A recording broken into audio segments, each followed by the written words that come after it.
Good morning treasure fund family members. So last 10 days back నేను స్టేకింగ్లో పెట్టడం జరిగిందండి, ఒక $2000 వర్త్ ఆఫ్ ఎన్ఎఫ్టీని. సో అది ఈరోజు 10 days కంప్లీట్ అయిందండి. సో ఆ ఎన్ఎఫ్టీని ఎలా సెల్ చేయాలి మనము, అదేవిధంగా విత్డ్రాల్ ఎలా పెట్టాలని చూద్దామండి. సో ఫస్ట్ ఇక్కడ మనము స్టేక్ మీద క్లిక్ చేయాలి. క్లిక్ చేసిన తర్వాత డైరెక్ట్గా ఇక్కడ కలెక్షన్కి వస్తారండి మీరు. తర్వాత మై స్టేక్ మీద క్లిక్ చేయండి. సో ఇక్కడ నేను ఆల్రెడీ 2 ఎన్ఎఫ్టీలు స్టేక్ చేయడం జరిగిందండి. సో అందులో ఫస్ట్ది ఇక్కడ ఒక $2000 వర్త్ ఆఫ్ ఎన్ఎఫ్టీని 10 daysకి స్టేక్ చేశాను. ఇక్కడ చూడవచ్చు మీరు 0 days అనేది ఇక్కడ చూపిస్తుంది, అంటే 10 days ఈ రోజుతో కంప్లీట్ అయింది. 50,000 TUFT టోకెన్స్ అనేది ఇన్కమ్గా రావడం జరిగిందండి. సో ప్రజెంట్ మనము దీన్ని రెడెంప్షన్ చేద్దాము. ఈ యొక్క ఎన్ఎఫ్టీని రెడెంప్షన్ చేస్తే ఈ 50,000 టోకెన్స్ అనేది మన వ్యాలెట్లోకి వస్తాయండి, మైలో కనిపిస్తాయి. ఆ తర్వాత 50,000 టోకెన్స్ మనము USDT రూపంలో ఎలా సెల్ చేయాలి, విత్డ్రా పెట్టాలనేది చూద్దాము. అలాగే ఇంకొక ఎన్ఎఫ్టీ కూడా నేను ఇక్కడ స్టేకింగ్లో పెట్టడం జరిగిందండి. 30 daysకి పెట్టాను, 4 days అయింది. సో ఇక్కడ వచ్చి ఇన్కమ్ వచ్చి 22,000 అనేది వచ్చింది. సో ఫస్ట్ మనం ఇప్పుడు ఈ 0 days అయిపోయిన దాన్ని రెడెంప్షన్ చేద్దామండి, అంటే సెల్ చేయాలి. ఇక్కడ చూడండి రెడెంప్షన్ అని చెప్పి ఇక్కడ కనిపిస్తుంది చూడండి. సో ఈ రెడెంప్షన్ మీద క్లిక్ చేయాలి. క్లిక్ చేసిన తర్వాత ఇన్కమ్ 50,000 అని వచ్చిందండి, రెడెంప్షన్ సక్సెస్ అని వచ్చింది. సో ఇక్కడ ఓకే మీద మీరు టచ్ చేయండి. ఓకే మీద టచ్ చేస్తే మీకు ఆ ఎన్ఎఫ్టీ అనేది సెల్ అయిపోయినట్టే అండి. సో ఇక్కడ మనము చూసినట్లయితే కలెక్షన్లోకి వద్దాము. సో ఎన్ఎఫ్టీ అనేది మనకి ఇక్కడికి వచ్చేసిందండి సెల్ అయ్యి.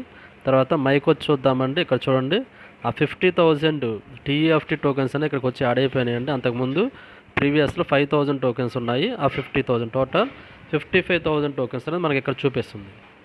ఇప్పుడు మనము ఈ 55,000 టోకెన్స్ని మనము విత్డ్రా పెడదామండి USDT రూపంలో.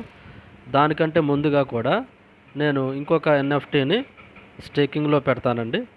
స్టేకింగ్లో పెట్టి ఆ తర్వాత విత్డ్రాల్ పెడదాము. సో స్టేకింగ్లో పెట్టడానికి మరలా ఇక్కడ మనము స్టేక్ మీద క్లిక్ చేయాలి. సో క్లిక్ చేసిన తర్వాత ఇక్కడ కలెక్షన్లోకి వచ్చామండి. కలెక్షన్లో మీకు ఇక్కడ ఎన్ఎఫ్టీలు చూపిస్తున్నా చూడండి. సో వీటిలో నేను ఒక $2,000 ఉన్న ఎన్ఎఫ్టీని మరలా స్టేక్ చేస్తున్నానండి. సో ఇక్కడ చూడండి ఈ ఎన్ఎఫ్టీ ఉంది, దీన్ని స్టేక్ చేద్దాం అనుకుంటున్నాను. సో స్టేక్ మీద క్లిక్ చేశాను. ఫ్రీ జోన్ 1 అండ్ 1.0% నాకు చూపిస్తుంది. సో అక్కడ స్టేక్ టైం దగ్గర నేను 30 days అనేది మళ్ళా పెడుతున్నాను, స్టేక్ చేస్తున్నాను.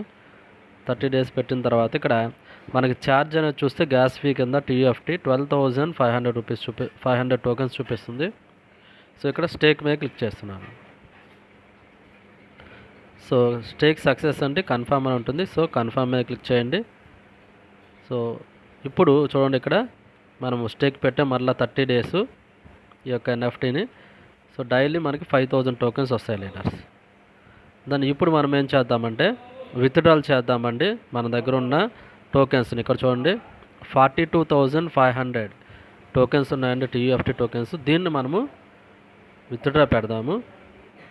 దాన్ని విత్డ్రా అనేది ఐ థింక్ ఇప్పుడు పెట్టనండి నేను. సో ప్రైస్ అనేది చేంజ్ అవ్వబోతుంది. ఒక మేబీ ఈ రోజు రేపట్లో $0.008 అవ్వబోతుంది. కాబట్టి అప్పుడు మనము విత్డ్రా పెట్టుకున్నట్టయితే మనకేంటంటే డబుల్ ఇన్కమ్ అనేది రావడం జరుగుతుంది. కాబట్టి నేను ఇప్పుడు ప్రజెంట్ విత్డ్రా అనేది చేయట్లేదండి.